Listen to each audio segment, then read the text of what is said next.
kami siap menerima dan mendengarkan firman-Mu di hari perayaan Natal pada pagi hari ini. Kami mohon Roh-Mu yang kudus tercurah atas kami, memenuhi kami, sehingga kami boleh dikuatkan, diperbaharui hati kami untuk selalu menyenangkan hati Tuhan. Terima kasih Bapa di surga, kami siap mendengar firman-Mu, berfirmanlah, kami siap mendengar. Di dalam nama Tuhan Yesus kami berdoa. Haleluya. Amin. Silakan duduk semuanya. Salam. Salam. Kurang kencang. Ini ada 5.000 orang, tapi suaranya baru 1.000. Salam. Masih 2.000. Salam. Puji Tuhan. Sudah 5.000 belum? Sudah 5.000 belum? Hampir katanya.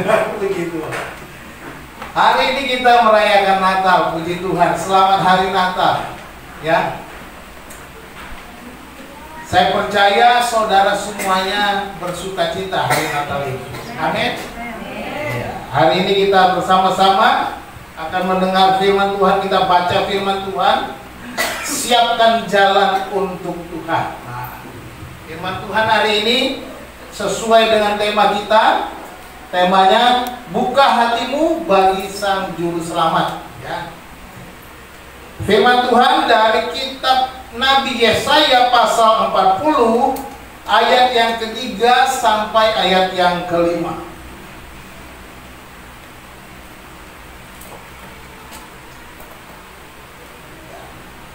Kita akan baca ayat 3 sampai ayat 5 Yesaya 40 ini. Saya baca ayat 3, saudara baca ayat 4, dan kita baca bersama-sama ayat yang kelima. Mari kita mulai. Ada suara yang berseru-seru, persiapkanlah di padang gurun jalan untuk Tuhan. Luruskanlah di padang belantara jalan raya bagi Allah kita. Setiap tempat harus ditutup, dan setiap gunung dan bukit diratakan. Tanah yang berbukit-bukit harus menjadi tanah yang rata, dan tanah yang berlekuk-lekuk menjadi dataran. Sama-sama. Maka kemuliaan Tuhan akan dinyatakan, dan seluruh umat manusia akan melihatnya bersama-sama. Sungguh Tuhan sendiri telah mengatakannya. Amin. Berbahagialah kita yang membaca, mendengar, dan melakukan firman Tuhan. Amin. Saudara sudah dikasih Tuhan. Tahun demi tahun kita merayakan Natal, ya. Ada yang sudah puluhan tahun seperti saya ini, sudah merayakan Natal dari kecil, dia sudah puluhan kali merayakan Natal. Mulai dari kecil sekolah minggu, karena saya dari keluarga Kristen, jadi sudah terbiasa. Setiap Natal saya biasanya dijahitkan baju baru. Ya, kami biasa menjahit. Bapak saya tiap bulan Desember tuh pasti mau Natalan, anak-anaknya dijahitkan, bukan dibelikan baju baru. Karena zaman dulu tidak ada matahari mall, apalagi di kampung. Ya, nggak ada matahari. Cuma ada matahari siang-siang aja sama bulan, ya kan? Matahari mallnya nggak ada tuh. Departemen store nggak ada. Jahit baju, beli sepatu baru, wow, pokoknya keren. Apalagi kalau zaman dulu celananya celana panjang cutbray, lebar di bawah. Zaman dulu gitu kan. Sekarang nggak lagi, nggak model. Nanti mungkin modelnya nanti lagi anak-anak nanti generasi berikutnya. Karena model itu kita putar-putar aja begitu terus. Ya, tahu. Ada juga mungkin saudara baru merayakan beberapa kali. Contohnya Mas Pedi, baru berapa kalau bisa dihitung pakai jari dari 2016 dia bertobat, 16, 17, 18, 19, 20, 21, baru 6 kali. Ya Mas Pedi ya, baru 6 kali merayakan Natal. Ya, karena baru kenal Yesus tahun 2016. Setiap kita merayakan Natal tentu dengan berbagai macam cara. Baju baru, sepatu baru, dan berbagai macam hal yang kita buat. Mungkin juga di rumah seperti biasa, kalau di kampung juga kami siapkan kue-kue. Saya biasa membantu ibu saya bikin kue sasagon. macam-macam kue-kue, masak kue yang dibakar, senang membantu ibu. Kadang yang dicetak, cetakannya PKI itu saya bagian cetak, klop, enak. Natal disambut dengan meriah. Ya, biarlah Natal bukan hanya sekedar perayaan, ya. Natal yang kita rayakan hari ini bukan hanya sekedar perayaan. Jangan menjadi sebuah rutinitas perayaan-perayaan saja. Ya, Natal haruslah menghadirkan Yesus setiap hari di dalam kehidupan kita. Ya, bagaimana kita menghadirkan Yesus yang lahir di Bethlehem 2000 tahun yang lalu itu di dalam hidup kita hari lepas hari, di dalam aktivitas kita, baik itu di rumah, di tempat pekerjaan, di sekolah, dimanapun kita ada, nyata bahwa Yesus sudah lahir. Jadi jangan cuma Yesus lahir waktu merayakan Natal. Ya, Yesaya memberitakan kabar sukacita akan kelepasan atas bangsa Israel yang pada waktu itu ada di pembuangan. Ini mereka. Jadi apa yang kita baca ini suatu kabar sukacita, kabar kesukaan bahwa akan ada pertolongan. Mereka sedang dalam pembuangan, dalam kesulitan, berada jauh dari negeri mereka, tidak di negeri mereka, tetapi mereka berada di negeri asing. Ya. Seperti lagunya Bonnie M. Bonnie M itu lagunya itu diambil dari kitab Mazmur, ya. Di tepi sungai-sungai Babel, in the river of Babylon. Ya, itu lagunya itu. When we sat down, di tepi sungai Babel, ketika kita duduk bersama-sama, wah, kami melihat Yerusalem, kami menang, kita menangis. Itu gambaran. Mereka merindukan Yerusalem. Mereka merindukan kampung halaman. Seperti saudara juga mungkin saat ini mau pulang kampung halaman, tapi dilarang karena pandemi. Ya Bu, nggak juga sih, nggak pengen pulang sih Om soalnya. Kami sudah lama pengen pulang sebelum pandemi, pengen pulang ke Pagaraji, tapi nggak jadi karena pandemi.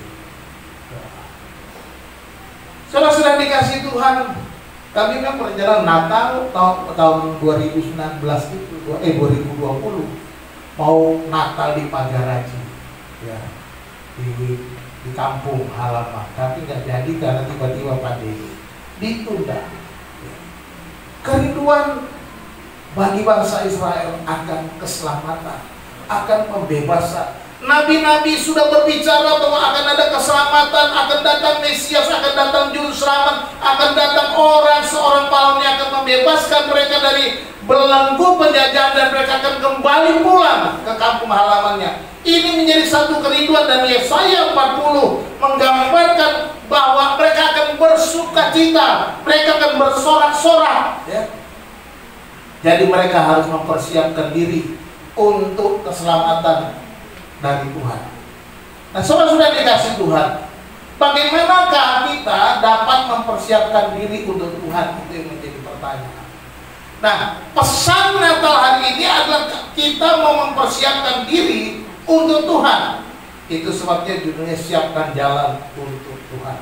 Sebagaimana berita firman Tuhan dikatakan dalam ayat yang ketiga, ada suara yang berseru-seru, persiapkanlah di padang gurun jalan untuk Tuhan, luruskanlah di padang belantara jalan raya bagi Allah kita. Ini pesan. Bagaimanakah kita mempersiapkannya? Itu yang menjadi pertanyaan. Pak, bukankah saya sudah mempersiapkan diri? Bagus, puji Tuhan.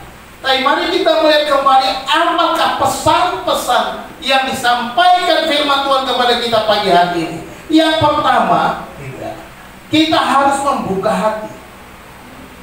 Kita harus membuka hati sebagaimana dikatakan dalam ayat yang ketiga. Persiapkanlah di padang gurun jalan untuk Tuhan, luruskanlah di padang belantara jalan raya bagi Allah kita. Saudara-saudara dikasih Tuhan, perjalanan dari pembuangan dari Babel ke tanah Palestina, ke Israel, ke tanah perjanjian itu melewati padang gurun. Mereka dijanjikan bahwa mereka akan pulang ke sana dan padang gurun harus dipersiapkan jalan, persiapkan jalan di untuk Tuhan, merupakan jalan raya bagi Allah kita. Ini menunjukkan apa? Bagi kita sekarang padang gurun. Saya kasih warna merah, padang gurun, padang belantara. Ini berbicara apa? Berbicara soal hati kita. Hati kita yang gersang, hati kita yang sudah kacau, hatimu yang galau, hati kita yang seperti padang gurun, seperti padang belantara, hatimu yang berkecamuk, hatimu yang kacau. Itulah yang harus dipersiapkan bagi Tuhan. Seperti lagu kita barusan tadi, dan lagu ibu-ibu sama ya. Sebab Natal tak akan berarti tanpa kasih. Tanpa Yesus lahir di hatimu, tidak akan ada gunanya. Itu sebabnya kita perlu mempersiapkan hati, bersihkan hati. Padang gurun itu harus dipersiapkan. Padang gurun itu harus diberikan hati, diberikan tempat bagi Tuhan untuk datang. Seperti tadi kan, seperti palungan. Palungan. Hari ini kita buat palungannya, gambar tadi. Walaupun nggak sama.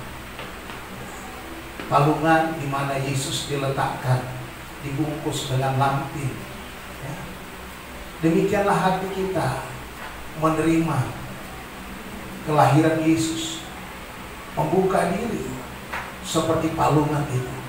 Supaya apa? Supaya kita mau menerima dia, supaya dia lahir di hati kita, bukan sekedar perayaan tahun demi tahun yang kita lakukan, tetapi sebuah perbuatan membuka hati bagi Tuhan, membuka hati. Maka dikatakan persiapkanlah.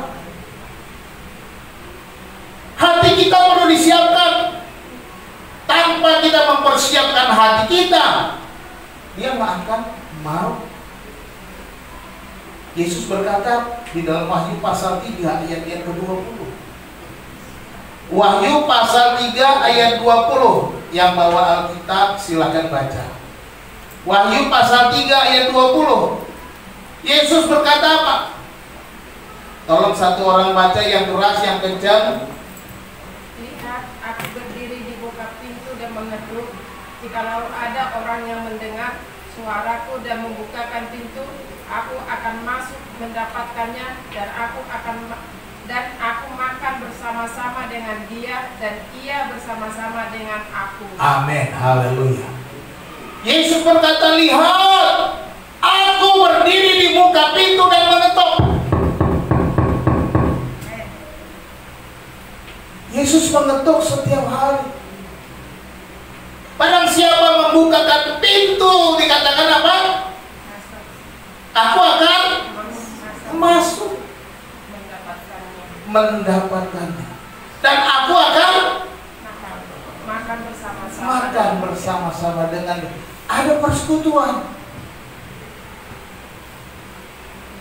Saudara-saudara, kalau kita menerima tamu di rumah, kalau sudah makan bersama, itu berarti tamunya kita punya persekutuan yang baik. Betul nggak? Nggak semua orang kan kita ajak makan. Orang bertamu ajak makan, orang bertamu ajak. Opung begitu nggak? Tiap hari tamunya diajak makan? Sudah makan diajak. Hah? Sudah makan diajak. Oh, enggak, tamu ke rumah. Tiap hari tamu datang ke rumah diajak makan semua? Enggak, aku pernah datang ke rumah, aku nggak pernah diajak makan. Cuma dikasih aqua, ya apa-apa, puji Tuhan, dikasih kopi, puji Tuhan, tapi kan nggak diajak makan, kan gitu. Artinya memang si aku nggak siap untuk ngajak makan, nanti kapan-kapan diajak saya ke Lapo. Nah, saudara-saudara dikasih Tuhan, dia ada persekutuan. Ini menunjukkan bahwa hubungan yang dekat, hubungan yang baik. Ketika Yesus berkata, barang siapa membukakan pintu akan masuk mendapatkannya, dan dia akan makan bersama-sama dengan aku. Aku bersama-sama dia. Ada hubungan yang baik, ada hubungan yang baik. Tapi syaratnya buka. Yesus tidak mendobrak pintumu. Yesus tidak merusak pintumu, tetapi dia ketuk. Kalau dia orang Jawa dia bilang kulun. Kalau dia orang Jawa. Kalau orang Batak dia bilang apa, Bu? Tahu tuh kalau orang Batak, horas aja taunya. Kalau orang Batak udah horas. Tapi dia mungkin bilangnya apa? Shalom, nah gitu. Kalau dia orang Arab dia bilang Assalamualaikum warahmatullahi wabarakatuh. Dia bilang begitu kalau dia orang Arab. Tapi dia orang Ibrani dia bilang Shalom. Dia gitu bilangnya, ketok pintu. Tapi tunggu dibuka baru masuk. Jadi kalau kita tidak buka pintu, kalau kita tidak siapkan hati kita, maka Yesus tidak akan pernah masuk di dalam kehidupan kita. Tak akan pernah. Makanya kalau saudara pernah lihat gambaran Yesus berdiri di muka pintu dan mengetuk itu, coba perhatikan baik-baik. Ada sebuah lukisan Yesus ngetok pintu, berdiri di depan pintu. Perhatikan baik-baik. Pintunya nggak punya grendel dari luar, nggak bisa dibuka. Orang waktu dilukis itu ditanya sama pelukisnya, Pak, pelukis ini ada satu kelupaan. Apa? Ini kok grendelnya nggak ada buat buka pintu. Dia punya pelukisnya tidak perlu, karena harus dibuka dari dalam. Di luar nggak ada grendelnya. Kita buka, seperti pintu-pintu kita kalau di rumah kan ada buat pintu ya, kita bisa buka. Tapi pelukisnya bilang nggak perlu, karena pintu itu harus dibuka dari dalam. Jadi kita yang buka, bukan Tuhan yang dorong pintunya, bukan Tuhan yang dobrak pintunya, bukan Tuhan yang merusak hati, tetapi dia dengan lembut, permisi, shalom, kuludun, dia mau masuk ke dalam hati kita. Siapkan hati, buka hati, itu yang pertama. Yang kedua kita perlu bersihkan hati kita. Ya, perhatikan tuh banyak tulisan merahnya. Ya. Setiap lembah harus ditutup, setiap gunung dan bukit diratakan, tanah yang berbukit-bukit harus menjadi tanah yang rata, dan tanah yang berlekuk-lekuk menjadi dataran. Bukan hanya kita buka hati, tetapi kita perlu membersihkan hati kita, perlu meratakan tanah yang berlekuk-lekuk, bukit-bukit, gunung-gunung. Hati kita yang bergelombang, hati kita yang kacau, hati kita yang penuh dengan berbagai macam berkelok-kelok, berlekuk-lekuk seperti itu. Bersihkan itu. Tuhan mau kita mengaku dosa kita. Tuhan mau supaya dosa kita akui di hadapannya. Itu bersihkan hati, ya. Agar dia mau masuk. Hati kita kotor dengan dosa, tetapi kita perlu mengakui dosa itu. Itu sebabnya ketika dia masuk, dia mau supaya kita juga mengakui dosa kita. Mengaku dosa di hadapan Tuhan, mengaku segala pelanggaran-pelanggaran kita, mengakui segala perbuatan-perbuatan kita yang tidak berkenan kepada hati yang berlekuk-lekuk seperti bukit-bukit yang bergelombang, gunung-gunung itu harus diratakan. Tanah yang berlekuk-lekuk menjadi dataran. Ini buang segala macam kebusukan, buang segala macam tipu muslihat, buang segala macam perbuatan-perbuatan yang tercela, buang segala kebohongan, buang segala perbuatan-perbuatan yang menyakitkan hati Tuhan. Buang itu. Perlu kita bersihkan hati. Ketika Yesus lahir di kota Betlehem, sebelum lahir, Yusuf dan Maria harus pulang ke Betlehem dari Nazaret. Dan ketika mereka tiba di Betlehem, tidak ada tempat bagi mereka di rumah penginapan. Dan ada orang yang menawarkan, ada sebuah kandang yang bisa tempat kalian menginap daripada harus kedinginan apalagi Maria sudah waktunya untuk bersalin. Akhirnya Yusuf dan Maria mau bersedia untuk datang tinggal di kandang di Bethlehem. Saya percaya pemilik penginapan itu pun segera membersihkan kandang itu agar layak untuk ditempati. Saya percaya tidak mungkin dibiarkan wadah, itu ada kandang, sono aja kamu, nggak mungkin. Pasti bersihkan, pasti diberikan supaya ada tempat untuk melahirkan, pasti diberikan tempat supaya Yesus dan Maria bisa beristirahat. Nggak dibiarkan begitu saja kandang itu. Walaupun mungkin masih bau masih bau masih bau lembu sapi atau domba-domba yang ada di dalam. Mungkin hanya ada beberapa ekor domba di situ karena mungkin gembala-gembala sedang menggembalakan kambing domba di Efrata. Itu kandangnya kosong. Jadi harus saudara ingat, kalau orang Israel menggembalakan kambing dombanya itu dibawa ke padang. Kandangnya kadang-kadang kosong kalau di kota. Dibawa ke padang Efrata, berhari-hari di sana. Mungkin pada waktu itu juga kandang itu tidak ada yang menempati, tetapi pasti masih ada baunya. Ini ada yang pakai bluetooth di sini. Pasti Bu Guru di bawah. Saudara, pasti masih ada baunya, tapi saya percaya pasti pemilik kandang itu harus membersihkannya supaya Yusuf dan Maria bisa menempati kandang itu, supaya Maria bisa melahirkan dan bisa menempatkan bayinya di dalam palungan itu.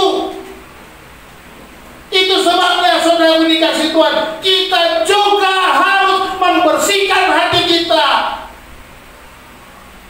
Jangan simpan akar kepahitan, jangan simpan kebencian, jangan simpan semua kekotoran-kekotoran itu. Buang, bersihkan supaya Yesus berkenan. Ditempatkan di hatimu, di hatiku, supaya Yesus nyata menjadi berkat bagi kita. Bersihkan hati. Kita perlu siapkan hati, kita buka hati kita. Kita juga perlu membersihkannya, mengakui segala dosa-dosa kita. Firman Tuhan dalam 1 Yohanes pasal 1 ayat 9 bilang apa?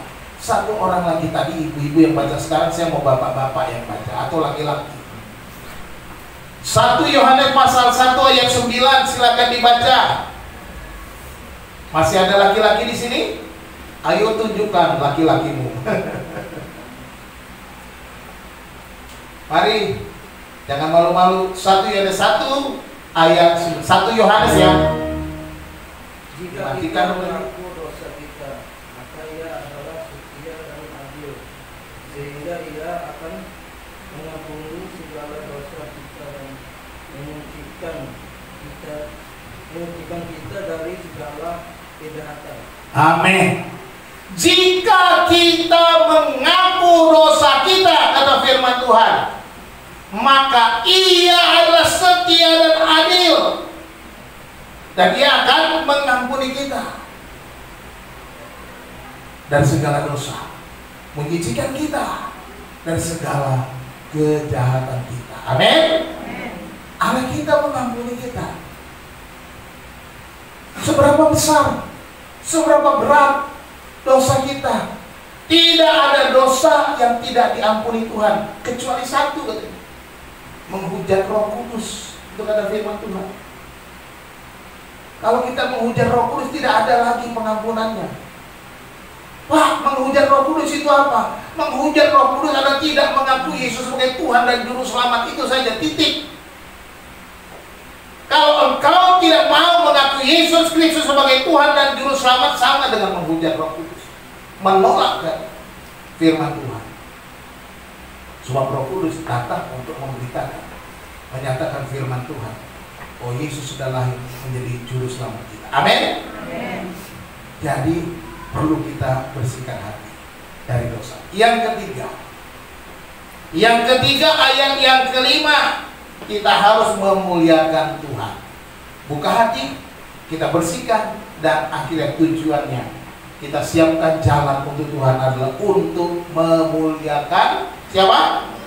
Memuliakan Tuhan. Ayat 5, maka kemuliaan Tuhan akan dinyatakan.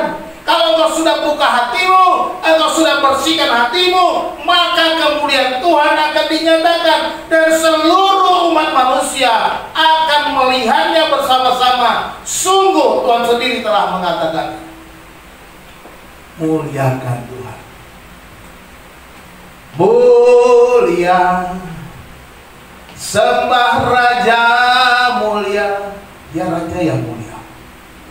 Tetapi bukan sekedar memuliakan Tuhan dengan nyanyian, bukan sekedar memuliakan Tuhan dengan berkata, mulia Engkau Tuhan, kami sembah Engkau Raja yang mulia. Bukan sekedar memuliakan Tuhan adalah bagaimana kita seperti para gembala ketika mereka mendengar kabar dari malaikat bahwa telah lahir juru selamat di kota Daud. Kenapa? Telah lahir juru selamat di kota Daud. Mereka pergi ke Bethlehem, dan kemudian setelah mereka melihat apa yang mereka lihat persis seperti yang diberitahukan kepada mereka, kemudian mereka kembali memuliakan Tuhan. Demikian juga para tentara surga.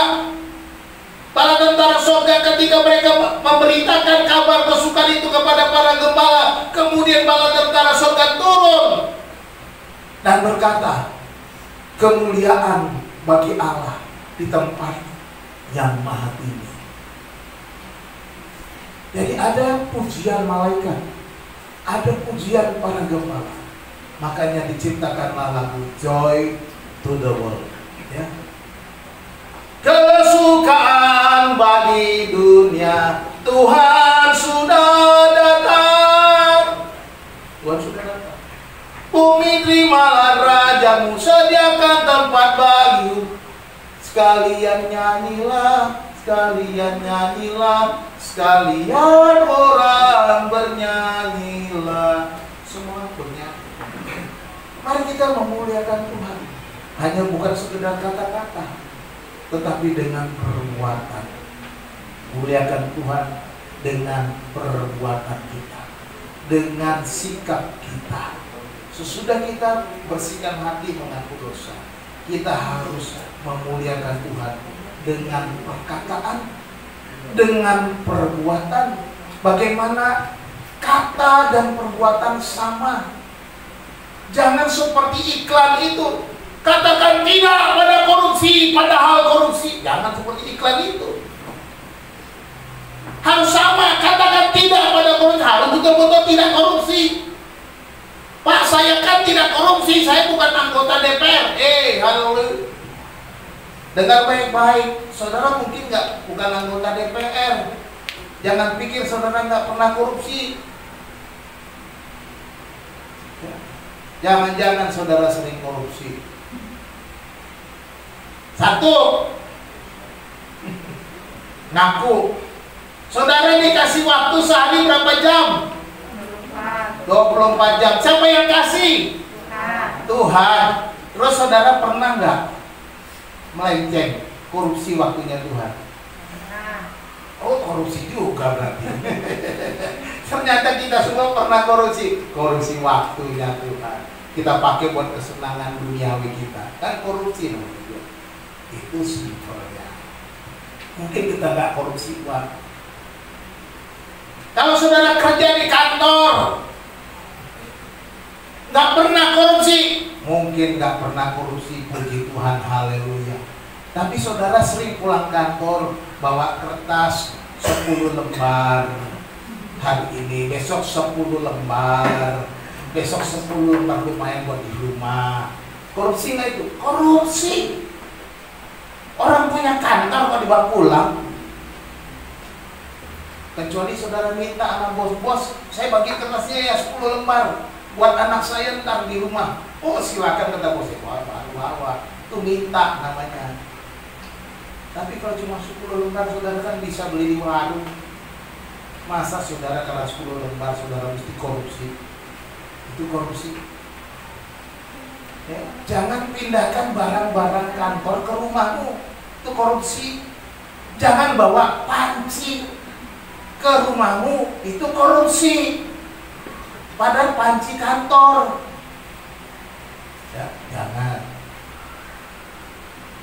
Jadi kita bisa saja korupsi macam-macam. Coba pikir sendirilah, apalagi yang sudah saya korupsi.